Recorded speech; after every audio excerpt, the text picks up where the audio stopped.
Congressman Jeffries is currently running unopposed for the top job. In addition to being 30 years younger than Nancy Pelosi, he will be the first black American to ever lead a political party in the U.S. Congress. A former Brooklyn lawyer and the son of a social worker and a substance abuse counselor, Jeffries took office in 2013 and allied himself with Pelosi. He even nominated her for Speaker in the last Congress. Let me be clear, House Democrats are down with NDP.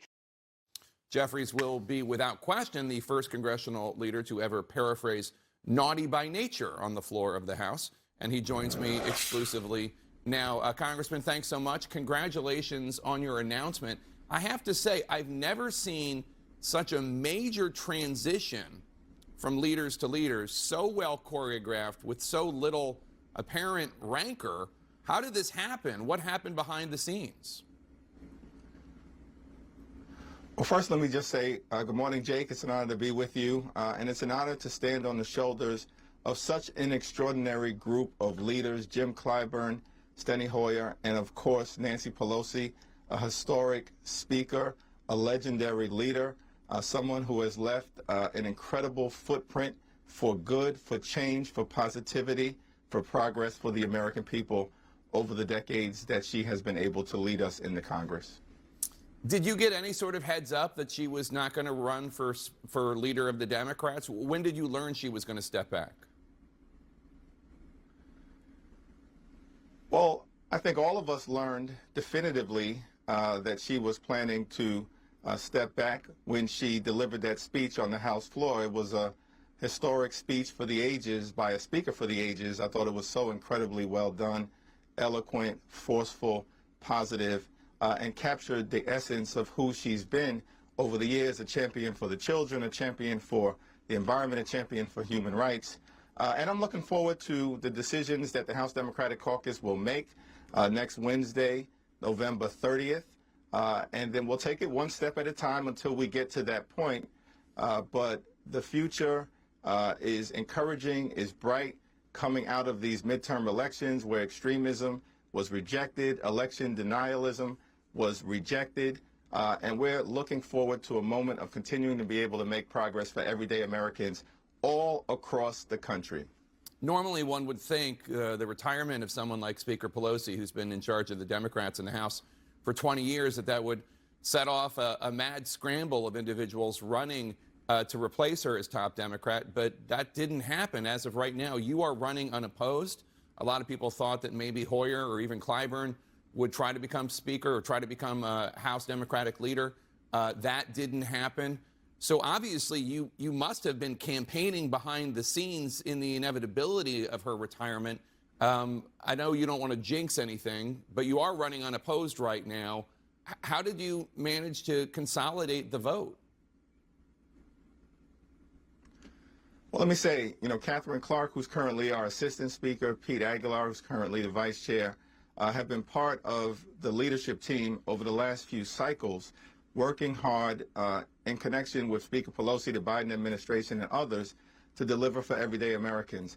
I've had the opportunity over the last 2 terms to serve as chair of the House Democratic Caucus, and my goal has really been just to work hard to bring people together, to legislate with precision, to message with discipline, to communicate our values, the fact that we stand for freedom, that we stand for unity, we stand for democracy, we stand for progress for all Americans across the country. And my focus, Jake, has really been do the job that I have as caucus chair to the best of my ability and try and let the rest take care of itself. You have split with the far-left progressive wing of your caucus at times, including Congresswoman Alexandria Ocasio-Cortez of New York in the past. Ocasio-Cortez told the New York Times she still was processing the change and, quote, "There's a lot of healing that needs to be done in our caucus," unquote. Do you agree that your caucus needs healing? And if so, how will you achieve that, given that you will be ultimately the Democratic leader? Well, I have great respect for Representative Ocasio-Cortez and every single member of the House Democratic Caucus, from Representative Ocasio-Cortez to Representative Josh Gottheimer, my good friend, and all points in between. The majesty of the House Democratic Caucus is that we are so incredibly diverse. in terms of race and gender and religion and sexual orientation, region, life experience, and even ideology, from the left to progressives, New Dems, Blue Dogs, moderate and centrist Democrats, all points in between. The thing about us, Jake, is that while we can have some noisy conversations at times about how we can make progress for the American people, what we've seen is that under the leadership of Speaker Pelosi, Steny Hoyer, Jim Clyburn, we've constantly been able to come together time and time again, whether that was the American Rescue Plan, saving the economy, putting shots in arms, money in pockets, kids back in school, Infrastructure Investment and Jobs Act, creating millions of good-paying jobs, fixing our crumbling infrastructure, gun safety legislation for the first time in 30 years that will save lives. Obviously, there's more that needs to be done. The CHIPS and Science Act, bringing domestic manufacturing jobs back home to the United States of America, as opposed to our jobs going in the other direction. And, of course, the groundbreaking historic Inflation Reduction Act, which is going to lower healthcare costs, energy costs, and the high price of life-saving prescription drugs. My point is, Jake, that though people have doubted us, tried to create this frame of Democrats in disarray, we always are consistently able to come together, find the highest common denominator, get things done for everyday Americans, and make progress. Well, it's not me. I mean, Congressman Clyburn is the one who said that all the language of defunding the police hurt Democrats in the 2020 elections and was damaging. I want to ask you, though, you're portraying a very rosy scenario about how well Democrats are doing. You just lost the House. I mean, your party was just defeated at the House. I get that it wasn't as bad a defeat as it could have been, but it wasn't exactly a vote of confidence in House Democrats. Well, what I'll say is that it was historic overperformance by every single measure, almost beyond comparison when you look at the last 100 years, when there's a single party in power that controls the House, the Senate, and the presidency. In a president's first midterm election, the average loss of seats is 27. In fact, I think in 2010, in a similar scenario, we lost about 63 seats. And so obviously it was an incredibly strong performance under very difficult circumstances. But you're correct, Jake, we're not satisfied. Our top non-governmental goal must be reclaiming the House in 2024, and I'm committed to making sure that that happens for the good of the American people. But if you take a step back, we held the Senate. Election deniers are on the run, have gone down in flames, have been defeated all across America, held key governorships in the heartland of America, in Pennsylvania, in Michigan, and Wisconsin, and of course, flipped state legislative bodies, including in Michigan, and one house in Pennsylvania, which is almost unheard of in a midterm election. Yeah, I noticed you're not mentioning New York there because Democrats didn't do too well in New York, and I know you said you want to get an after-action report on that. You said that senior Democratic leadership wants to take a look at raising the debt limit before Republicans take over. You said this before Pelosi announced her retirement. You said they want to take a look at it so Republicans can't use this as leverage to force spending cuts. But you're about to become the incoming leader. Would you prefer that the Democrats raise the debt limit before McCarthy and the Republicans take control? Well, I think we have to look at all options, but I certainly leave it to Speaker Pelosi and the existing leadership team, and we look forward to working in partnership with them to figure out what's the right approach prior to the end of this calendar year. Speaker Pelosi, I think, has said, and I totally agree, that we have to take a look at doing everything possible to stop Republicans from recklessly holding the economy hostage. I mean, Jake, Kevin McCarthy has said that he is willing to detonate the American economy, default on our nation's debt in order to try to strip away Social Security and Medicare for tens of millions of Americans. So it sounds like incredibly reckless. It sounds like you want him to do it. It sounds like that appears to be at the top of his agenda. It sounds like you want Pelosi to work to raise the debt limit now so that McCarthy can't do that, though, right? Well, we're going to have a conversation as Democrats about the best approach, and we obviously have to find common ground with not just 50 Democrats in the Senate, but an additional 10 Republicans in order to be able to make some kind of change to the debt ceiling. But it appears to me that that is the right thing to do to try to prevent Kevin McCarthy from being able to hold the American economy hostage. All right, Congressman, stay right there. Welcome back to State of the Union. We are back exclusively with New York Congressman Hakeem Jeffries, who is running unopposed to become the leader of the Democrats in the House. Congressman, thanks so much for staying with us. What is your relationship like with your Republican counterpart, Kevin McCarthy, who wants to be the Speaker? When was the last time you spoke with him?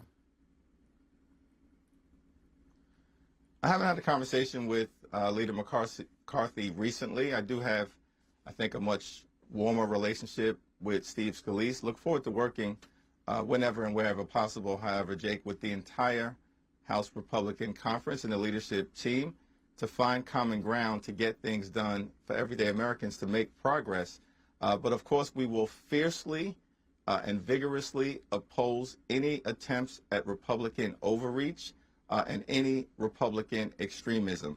And I'm hopeful that the Republican leadership will take lessons away from the rejection of extremism by the American people all across the land and not double and triple down on it in the next Congress. Do you think he's fit to be the next leader, Kevin McCarthy, the next leader of the Republicans? You've had some harsh words for him, saying it's impossible to take him seriously. And when people ask you about Kevin McCarthy, you say, Kevin who? Do you think he's fit to be Speaker of the House? Well, that's a decision ultimately that the House Republican Conference is going to have to make. He does seem to be struggling to get to 218. Let's see what happens on January 3rd. There is going to be, because of the narrow majority that House Republicans are going to have, the far right wing, the MAGA caucus, is going to be empowered and emboldened. It's going to make it tougher for McCarthy to govern as Speaker if he does, in fact, become Speaker. If Kevin McCarthy needs votes to pass essential legislation, such as keeping the government open or raising the debt limit, will Democrats be willing to help him if the Freedom Caucus folks, the Marjorie Taylor Greenes of the world, refuse to participate?